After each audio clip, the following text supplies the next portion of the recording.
All right. Hello there. So, welcome to today's episode of Critical Weight Theory. Today we're diving deep into the forces that shape society, not just the actions of individuals, but the collective power of groups, institutions, and larger historical movements. Oops, I almost said monuments for some reason. But anyway, many believe that pivotal moments in history can be traced to key individuals, but as research shows, it's clear that groups and broader social structures have played an equally essential role in shaping the world that we live in today. So, yes, you're you're not going to find truly any one individual who does everything single-handedly to shape a society. Although sometimes it can seem eerily close to that. But let's begin with a powerful quote that sets the stage for the discussion here. Quote, neither the life of an individual nor the history of a society can be understood without understanding both. That's from C. Wright Mills. So this statement encapsulates the heart of today's episode, really. While individuals are undoubtedly important, it's impossible to ignore the influence of larger societal forces. So we really get into the role of groups and major transformations. When we think about monumental shifts like the emergence of industrialization, it's tempting to attribute these changes to individual inventors or leaders and sort of leave the mass of morons aside, so to speak. But the truth is more complex. It wasn't just great individuals who sparked these shifts.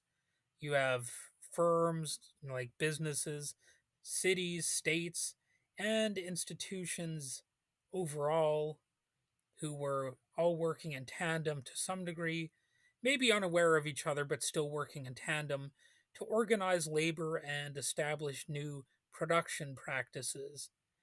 For example, the putting out system of production, where work was subcontracted to individuals working from their homes, was an early stage of industrial organization before factories became prevalent.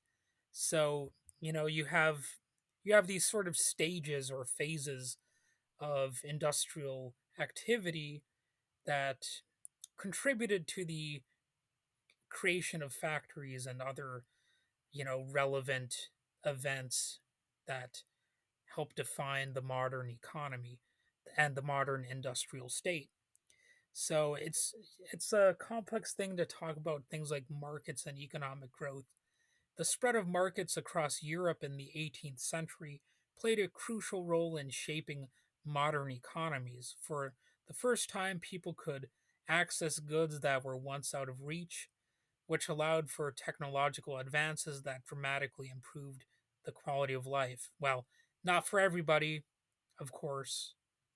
Some people even had their heads pretty much on the chopping block, in some cases, perhaps literally. But, you know, um, for the most part, it actually allowed for things to improve the quality of life. But this phenomenon wasn't confined to Europe, of course. As colonial empires expanded globally, they fueled new trade routes and generated massive demand for manufactured goods. It's a bit of a tongue twister there. I kind of messed that one up a little bit. But anyway, the process of globalization, while fraught with moral and ethical complexities, of course, but anyway, they provided jobs and money for millions of people across the world. Well, technically billions by this point.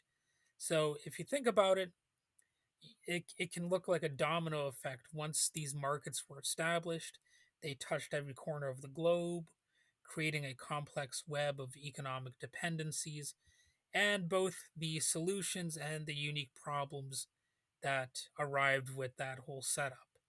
It's not all good, it's not all bad, but there's definitely a lot of bad involved in it too.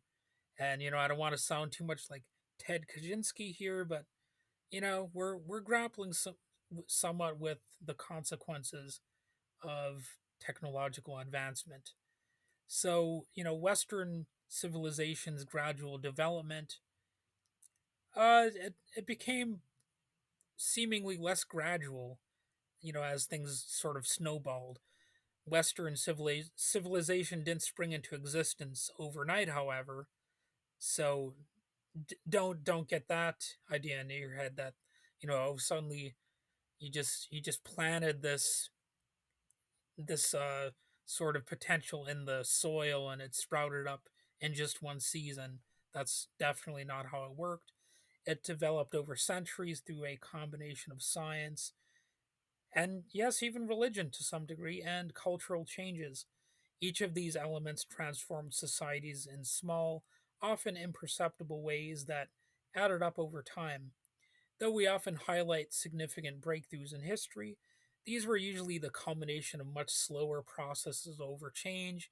And of course, there are also some parts of it that people really don't tend to take into account. Like I'm trying to think of an example, but it's like the butterfly effect. The butterfly, it flaps its little wings, and theoretically, it helps create a hurricane or something like that. That's sort of that's sort of the idea I'm getting at here. But while many Western European countries have since shifted in terms of power and influence, their foundational ideas continue to shape the global landscape. It's an example of how social transformation is cumulative, built on layers of prior developments, you know? So it's interesting too how historians explore causality, and that's another part of if you want to examine a lot of these questions here. Historians often use different methods to study the past, depending on the aspects they're interested in. Some prefer a chronological approach, tracking events step by step as they happen, to the extent that it's possible. And it is possible in a lot of cases. There have been breakthroughs, I'm sure.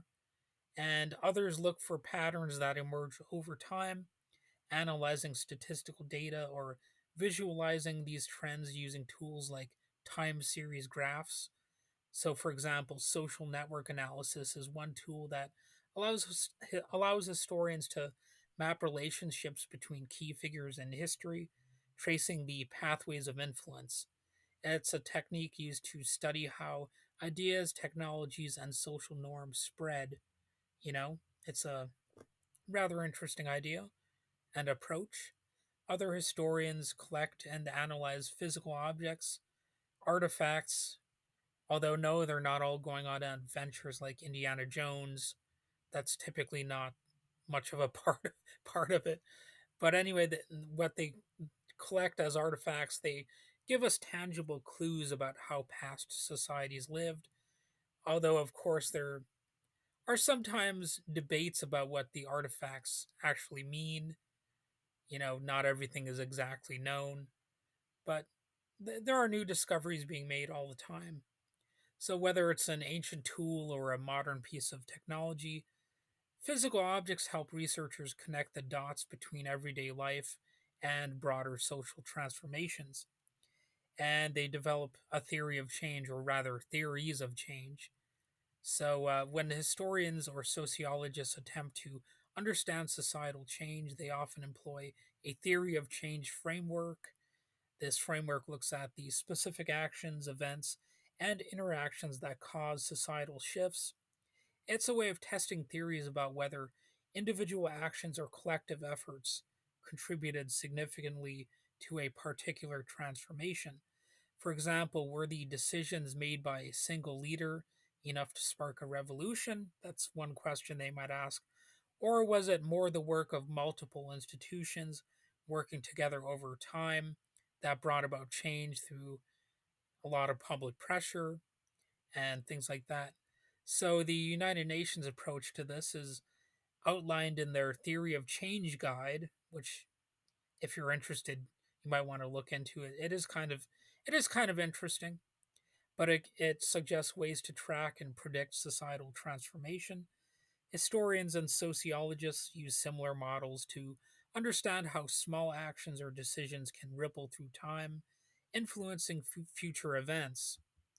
So, I'm going to basically wrap things up here. I think I went over some interesting concepts. So, as we reflect on the major events that have shaped our world, it's a good idea to recognize the interplay between individual and collective action. History is not the result of isolated decisions or singular moments, it's a complex, interconnected web of forces that span time, geography, society, and ideology, and there can be compromises between all of those elements. And, well, there usually are. That's why society can be so complex to really understand, is that there's never any singular vision that truly explains everything. So whether we're studying industrialization, the spread of markets, or the development of western civilization, we can see that both individuals and groups have played critical roles in all of it. So in future episodes, I'll dive even deeper into the methods historians use to trace changes, exploring how patterns of influence can be detected through data, artifacts, and social connections. Well, maybe I'll do that anyway, time permitting.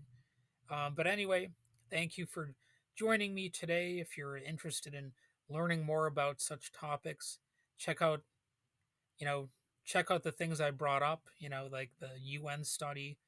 You can look up different historians and sociologists, especially, ones who aren't quacks. Um, it's kind of hard to, properly warn somebody about that danger, but, you know, just for starters, just stick with some of the mainstream ones. Look at the diverse opinions, competing theories, and all that kind of stuff, just so you're not getting a single vision. So, like yes, you can look at the people who consider themselves like free marketers, but also examine the views of people like Karl Marx. Now, you don't have to be a Marxist. I'm not saying you have to be a communist or whatever, but he was in many ways a historian, and so were the capitalist philosophers as well. They would at times really delve into issues that a lot of people might not examine today. Like if you're going back in time, looking at people like Adam Smith or something, he had a different idea of what capitalism meant back in his time. So I'll see you next time, and continue exploring the intricate forces that shape our world, and don't get caught in the trappings of the society that surrounds you. You know, it's it's a mistake to think that you have to never look beyond the time and place you're at.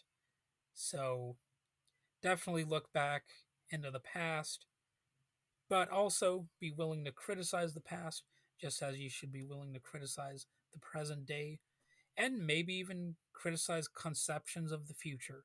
So, all right, have a magnificent day.